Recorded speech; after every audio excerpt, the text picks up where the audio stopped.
नमस्कार छात्रों, आप सभी का स्वागत है आपके YouTube चैनल ज्ञान का विकास एजुकेशन में। तो स्टूडेंट्स, आज की वीडियो में हम बात करेंगे क्लास 12 हिस्ट्री का जो आपका 7वां चैप्टर है, एक साम्राज्य की राजधानी विजयनगर। यह आपका 7वां चैप्टर है, लेकिन आपका बुक नंबर 2 है ना, उसका ये तीसरा चैप्टर है, ठीक है।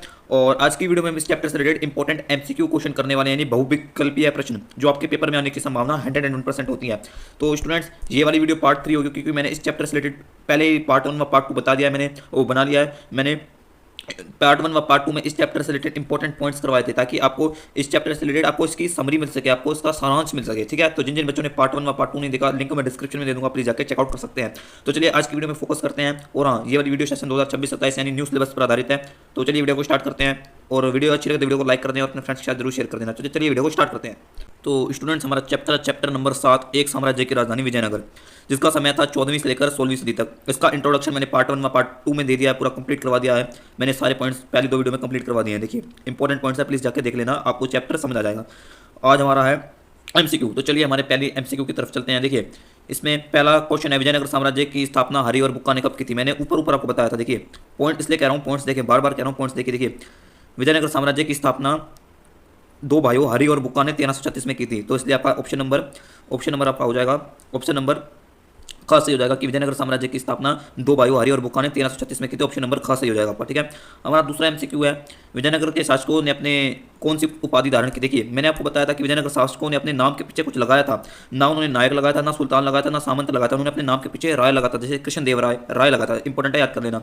हमारा तीसरा एमसीक्यू है, विजयनगर शहर की किन दो नदियों के बीच स्थित? आपको पता है कि विजयनगर साम्राज्य में साउथ में स्थित था, यानी तमिलकम क्षेत्र में स्थित था, साउथ में, ठीक है। और यह साम्राज्य कृष्णा तथा तुंगभद्रा नदी के बीच स्थित था, ठीक है। ये कृष्णा व तुंगभद्रा नदी के बीच ये साम्राज्य स्थित था, नाम याद कर लेना। ऑप्शन नंबर ख से हो जाएगा आपका। हमारा चौथा एमसीक्यू है, कृष्णदेव राय किस वंश से थे? आपको पता है कि विजयनगर साम्राज्य में 4 वंशों का शासन रहा है, संगम वंश, सुलु वंश, तुलु वंश, ठीक है। और कृष्णदेव राय का संबंध था आपका तुलु वंश से। ऑप्शन नंबर ग से हो जाएगा, यानी सी, कृष्णदेव राय का संबंध तुलु वंश से था। सिंपल, इजी है। हमारा पांचवा एमसीक्यू है, ये कथन और कारण है, ठीक है, आप सभी को पता ही होगा। और तो चलिए हमारा पहला कथन पढ़ते हैं, फिर कारण पढ़ेंगे। देखिए, कथन क्या है, अमर नायक प्रणाली विजयनगर साम्राज्य के प्रमुख राजनीतिक खोज थी। हाँ, जब इतिहासकारों ने विजयनगर साम्राज्य की खोज की, तो उन्होंने एक अमर नायक प्रणाली की खोज की। अमर नायक प्रणाली क्या होती है, मैं उसके बारे में आपको जो लॉन्ग क्वेश्चन की वीडियो डालूंगा ना, उसमें समझा दूंगा। ये बेसिकली आप अभी मोटा मोटा समझ लीजिए, इसमें सैनिक हुआ करते थे, ये राज्य की रक्षा किया करते थे और कब्जा किया करते थे, ठीक है। यही होता है, ये मतलब एक प्रमुख खोज थी, ठीक है। ये तो सही हो जाएगा। इस प्रणाली के कई तत्व दिल्ली सल्तनत की एकता प्रणाली से ली गई है, यानी यह प्रणाली जो ना जब दिल्ली में सल्तनत की स्थापना की गई थी ना, जब मुगलों का शासन हुआ था, तो एक अमरनायक प्रणाली जैसे एक प्रणाली थी, जिसे एकता प्रणाली कहा जाता है। तो ये दोनों प्रणाली सेम है, तो इसलिए आपका ऑप्शन नंबर क से हो जाएगा। और ये एक दूसरे की व्याख्या भी करना है, इसमें भी वो प्रणाली अमरनायक और इसमें भी अमरनायक प्रणाली की बात है। तो ऑप्शन नंबर क से हो जाएगा, दोनों सही है और कारण कथन की व्याख्या भी कर रहा है, ऑप्शन नंबर क, ठीक है। हमारा छठा एमसीक्यू है, हम्पी को राष्ट्रीय महत्व के स्थल के रूप में कब मान्यता मिली थी? वेरी इंपॉर्टेंट, इसके ऊपर से ताला लगा दीजिए, कई बार क्वेश्चन आता है कि हम्पी को राष्ट्रीय महत्व के स्थल के रूप में उपाधि कब मिली थी? हम्पी को राष्ट्रीय महत्व का स्थल कब बनाया गया था? तो इसलिए आपका ऑप्शन नंबर ग से हो जाएगा, 1976 में हम्पी को राष्ट्रीय महत्व के स्थल के रूप में मान्यता मिली थी। हमारा 7वां क्वेश्चन फिर से अभी कथन व कारण जैसा ही है, पहले पढ़ लेते हैं कथन। देखिए, एक लोटस यानी कमल महल, जिसका निर्माण 19वीं शताब्दी के अंग्रेज यात्रियों ने किया था। हाँ, लोटस महल का निर्माण 19वीं शताब्दी में अंग्रेज यात्रियों ने किया था, बिल्कुल सही है। लोटस महल यानी कमल महल एक परिदृश्य सदन था, जहाँ राजा अपने परामर्शदाताओं से मिलता था। हाँ, लोटस महल एक ऐसा महल था जहाँ राजा अपने परामर्शदाता यानी अपने सलाहकारों से मिलता था। तो ये दोनों सही हो जाएंगे, इसमें भी लोटस महल की बात है, इसमें भी लोटस महल की बात है। तो इसलिए आपका ऑप्शन नंबर क सही हो जाएगा। ये वाले कथन कारण वाले क्वेश्चन बिल्कुल इजी होते हैं, जिन बच्चों ने पढ़ा होगा ना उन्हें समझ आएगा ढंग से, ठीक है। इसलिए कहता हूँ मेरी सारी वीडियो देखा करो। हमारा 8वां एमसीक्यू है, विजयनगर में व्यापारियों के स्थानीय समूह जिन्हें किस नाम से जाना जाता था? हमें बताना है कि विजयनगर साम्राज्य में जब उन्हें व्यापारियों को किस नाम से जाना जाता था, व्यापारियों के स्थानीय समूह को। तो इसका ऑप्शन नंबर ख से हो जाएगा, कुदुरई, ठीक है। वेलार नहीं होगा, ये तो सूफी संत में था, नहीं। चेट्टी नहीं होगा, श्रेणी भी नहीं होगा, श्रेणी तो अलग है, ठीक है। इसलिए आपका ऑप्शन नंबर ख से होगा, कुदुरई, ठीक है। हमारा 9वां एमसीक्यू है कि महानवमी डिब्बा के संबंध में निम्नलिखित में से कौन सा कथन है? आपने पढ़ा होगा महानवमी डिब्बा। विजयनगर साम्राज्य में 2 प्रभावशाली मंच थे, एक था महानवमी डिब्बा, एक था सभा मंडप। हमें इस क्वेश्चन में पूछ रखा है कि यह कुल बता रखा है कि 4 पॉइंट दे रखे हैं, इनमें से बताना है कि कौन सा उसके बारे में सही है। 3 गलत हैं और सही वाला हमें बताना है। तो चलिए पढ़ते हैं। हमारा देखिए, महानवमी डिब्बा राजा के भवन का हिस्सा था। हाँ, ये वाला सही हो जाएगा। फिर भी हम दूसरे पढ़ते हैं, महानवमी डिब्बा पवित्र स्थान था, नहीं। महानवमी डिब्बा एक परामर्श हॉल था, यह भी नहीं। महानवमी डिब्बा एक सभा भवन था, नहीं। तो इसका ऑप्शन नंबर क से हो जाएगा कि महानवमी डिब्बा राजा का भवन का हिस्सा था, ठीक है, राजा के भवन का हिस्सा था।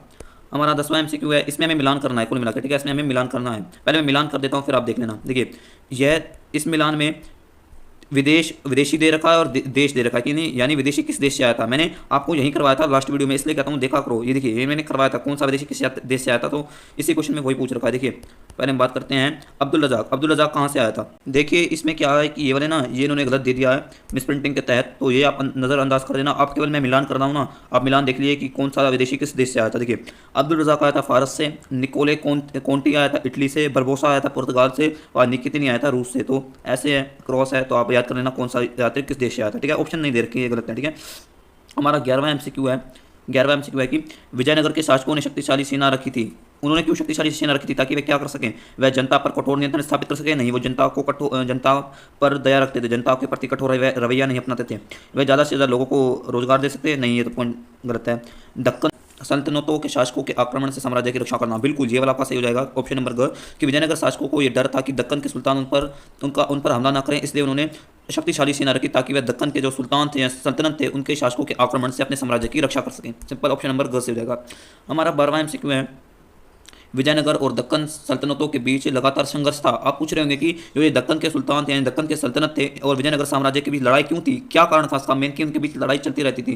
तो राजनीतिक व आर्थिक कारण और भी कारण थे, राजनीतिक सामाजिक आर्थिक कारण, सांस्कृतिक आर्थिक कारण, राजनीतिक सांस्कृतिक आर्थिक कारण। तो इसलिए आपका ऑप्शन नंबर घ से हो जाएगा, ऑप्शन 12वें का। उनके बीच राजनीतिक राजनीतिक पॉलिटिक्स संबंध अच्छे नहीं थे, सांस्कृतिक संबंध अच्छे नहीं थे और आर्थिक संबंध नहीं थे। ऑप्शन नंबर घ से हो जाएगा। हमारा 13वां MCQ है। 13वें MCQ में पूछ रखा है कि जो अमर नायक थे ना, वो क्या कार्य करते थे। ठीक है, जो अमर नायक होते थे, आपको पता है कि अमर नायक वह थे जो सेना में जो सेना के कमांडर हुआ करते थे, उन्हें सैनिक कमांडर कहा जाता था। मैंने पार्ट 1 में समझाया था। तो वो क्या काम किया करते थे, वह किसान, शिल्पकार और व्यापारियों के बीच कर वसूला करते थे। नहीं, वह साम्राज्य की व्यापार संबंधी नीतियाँ बनाने में भूमिका निभाते थे अमर नायक। तो इसलिए आपका ऑप्शन नंबर ख सही हो जाएगा कि अमर नायक हुआ करते थे, वह साम्राज्य की व्यापार संबंधी नीतियाँ बनाने में भूमिका निभाते थे। ठीक है, ऑप्शन नंबर 13 का खास हो जाएगा कि अमर नायक जो विजयनगर साम्राज्य की व्यापार के जो रूल्स थे, रेगुलेशन थे, उनको उनका मतलब क्रियान्वयन उनको लागू करते थे।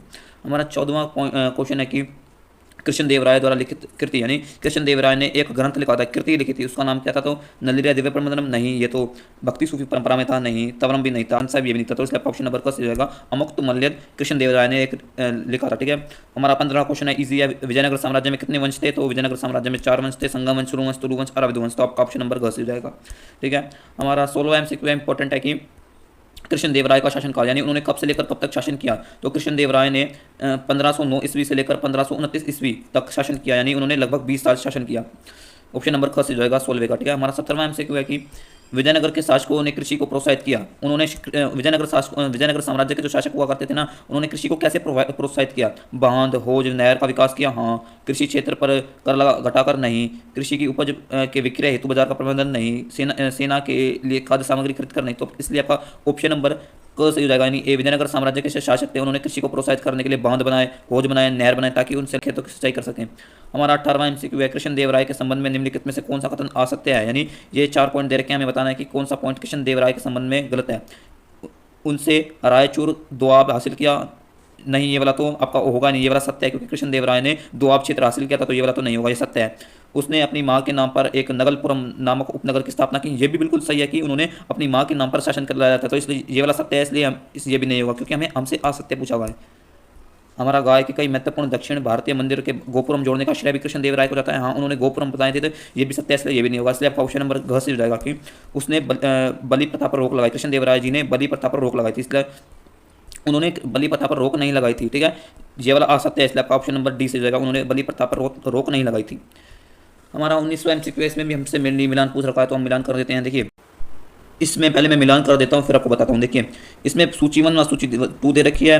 पहला है हमारा अब्दुल रजाक, डोपिंग पेस और फरनाउन और नुनीज और बरबोसा। देखिए, इनके बारे में बताना है, इनके बारे में दे रखा है कि उन्होंने क्या क्या किया था। देखिए, हमारा पहला है कि अब्दुल रजाक, उन्होंने विजयनगर साम्राज्य के किलेबंद का वर्णन किया था। तो इसका हो जाएगा बी। और डोमिंगो पेस ने क्या किया था, उन्होंने कृष्णदेवराय का वर्णन किया था। डोमिंगो पेस ने कृष्णदेवराय का वर्णन किया था। और हमारा तीसरा है फर्नारो नूंज, इनका नाम का थोड़ा उच्चारण इधर उधर हो सकता है, प्लीज़ देख लेना। फर्नारो नूंज ने विजयनगर साम्राज्य के बाजारों में बिकने वाले मांस का वर्णन किया था। और बरबोसा ने सामान्य लोगों के आवास यानी सामान्य लोगों के घर का वर्णन किया था, इसलिए ऑप्शन नंबर ख से हो जाएगा। ठीक है, हमारा 20वां MCQ है, इसमें भी अभिकथन कारण है। एक हिस्ट्री के पेपर में अभिकथन कारण कई आते हैं, इसलिए ज़्यादा से ज़्यादा प्रैक्टिस कर लेना। इसमें पूछ रखा है कि कथन पढ़ते हैं पहले। 1542 तक विजयनगर साम्राज्य का शासन अराविदु वंश के हाथों में चला गया था। हाँ, 1542 तक जो हमारा विजयनगर साम्राज्य का आखिरी वंश था अराविदु वंश तक चला गया था, बिल्कुल सही हो जाएगा। कारण 1565 का राक्षसी तागड़ी के युद्ध में करारी शिकस्त के बाद विजयनगर साम्राज्य एक शक्तिशाली साम्राज्य नहीं रहा। हाँ बिल्कुल, जब 1565 में राक्षसी तागड़ी युद्ध हुआ था विजयनगर साम्राज्य, तो विजयनगर साम्राज्य हार गया था और एक शक्तिशाली साम्राज्य नहीं रहा, तो ये भी सही हो जाएगा ये भी। लेकिन ये एक दूसरे की व्याख्या नहीं कर रहे, इसमें राक्षसी तागड़ी युद्ध है, इसमें अराविदु वंश है, तो इसलिए आपका ऑप्शन नंबर घ सही हो जाएगा कि स्पष्टीकरण नहीं है। सही तो है लेकिन स्पष्टीकरण नहीं है। हमारा आखिरी एमसीक्यू है ये वाला एक, ये देखिए विजयनगर में स्थित एक भव्य संरचना, ये विजयनगर साम्राज्य की एक संरचना है, उसमें एक ये महल मिला है, इसका हमें नाम बताना है। तो ये था आपका कमल महल, ठीक है, इसका नाम क्या है, कमल महल, लोटस महल, सिंपल। तो इसी के साथ हमारे सारे एमसीक्यू होते हैं। अब मिलते हैं हमारे लॉन्ग क्वेश्चन में जो ये बने हैं 5। तो मिलते हैं नेक्स्ट वीडियो में, तब तक के लिए बाय। प्लीज पार्ट 1 व पार्ट 2 को देख लेना। तो मिलते हैं पार्ट 4 में।